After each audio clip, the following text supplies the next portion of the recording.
नमस्ते दोस्तों, welcome to देर खास। आज की इस वीडियो में हम बात करेंगे उन बच्चों से जो एग्रीकल्चर की तैयारी कर रहे हैं और इनको काफी टेंशन है कि ट्वेल्थ के बाद हम क्या करेंगे, या फिर जिन बच्चों ने ट्वेल्थ कर लिया और अभी उनको समझ में नहीं आ रहा है कि ट्वेल्थ तो हमने कर लिया एग्रीकल्चर से, अभी हम क्या करें। तो बेटा, एग्रीकल्चर एक ऐसा सब्जेक्ट है जिसके अंदर बहुत ज्यादा करियर ऑप्शन हैं।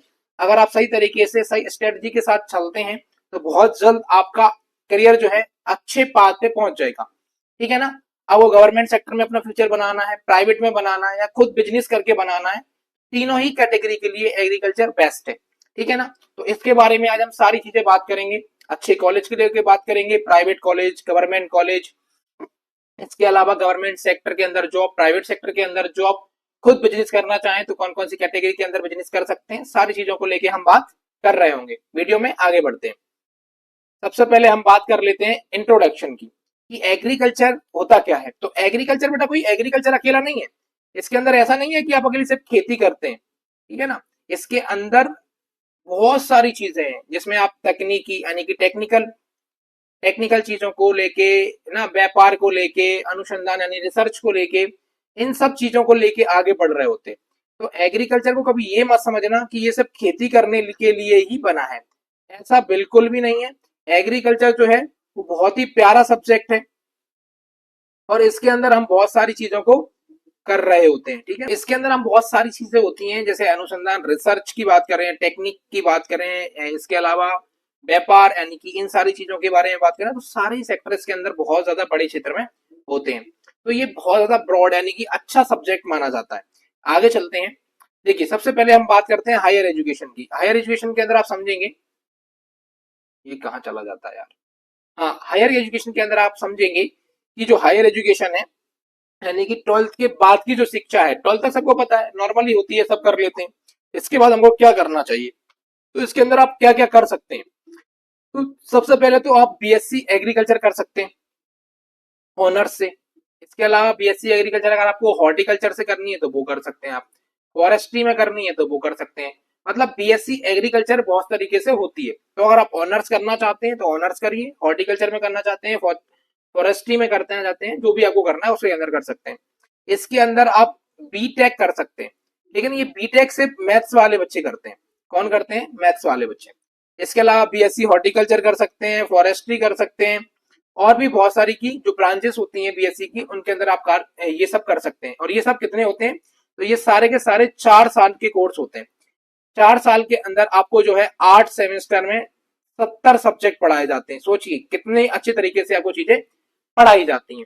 तो इनको करने के लिए हम कहाँ से इनको कर सकते हैं उसके ऊपर बात करते हैं। तो सबसे पहले हम समझेंगे इनको कहाँ से कर सकते हैं, है ना।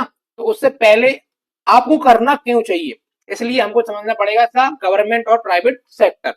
तो गवर्नमेंट सेक्टर की अगर हम बात करें तो गवर्नमेंट सेक्टर में जो मैंने यहाँ पे लिख रखा है ना बेटा, ये बहुत छोटी सी चीजें लिख रखी हैं।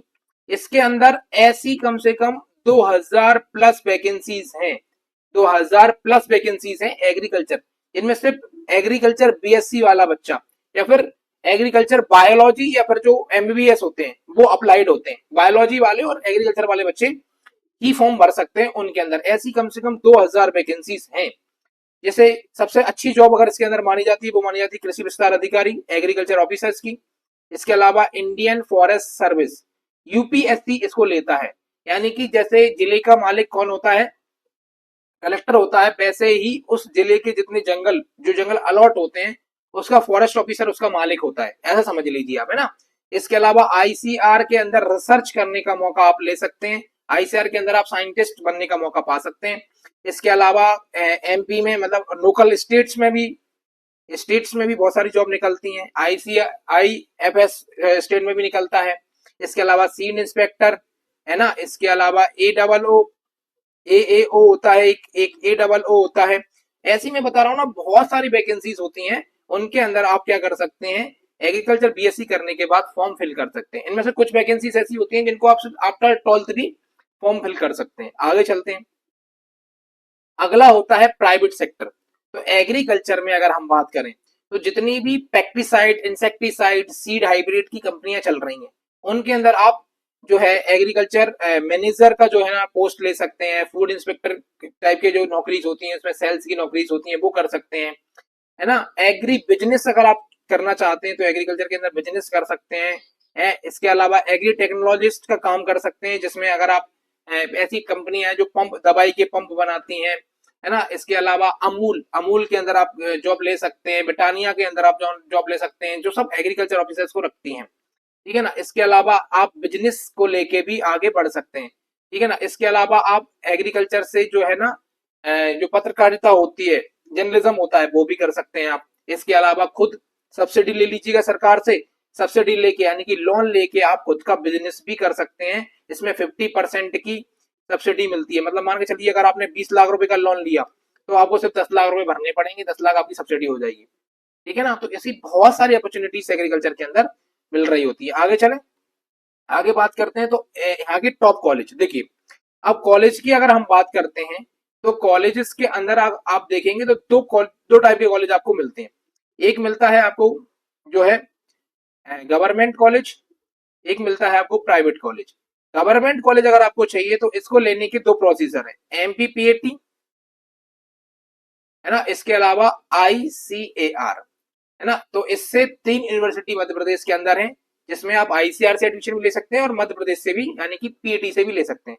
पीईटी करने का फायदा ये है क्योंकि इनमें कंपटीशन कम है, क्योंकि इसमें से मध्य प्रदेश के बच्चे ही फॉर्म फिल कर सकते हैं। आईसीआर में कंपटीशन थोड़ा ज्यादा है और इससे ऑल ओवर इंडिया की आप कोई सी भी वैकेंसी कोई से भी कॉलेज के अंदर आप एडमिशन ले सकते हैं।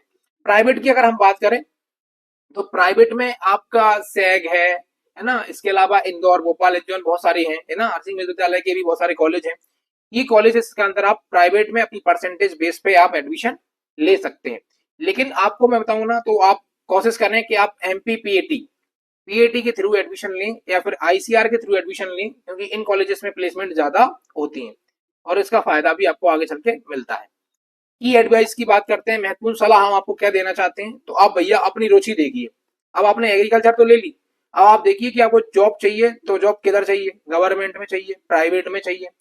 बिजनेस करना है तो बिजनेस कौन से सेक्टर में करना है ना। इसमें बहुत सारे सेक्टर्स होते हैं बिजनेस करने के लिए, तो आप अपनी पसंद का काम ढूंढिए और उसके पीछे लग जाइए। अगर आपको कंपटीशन करना है, सरकारी नौकरी की तैयारी चाहिए तो बीएससी के साथ या 12th के साथ ही आप लग जाइए।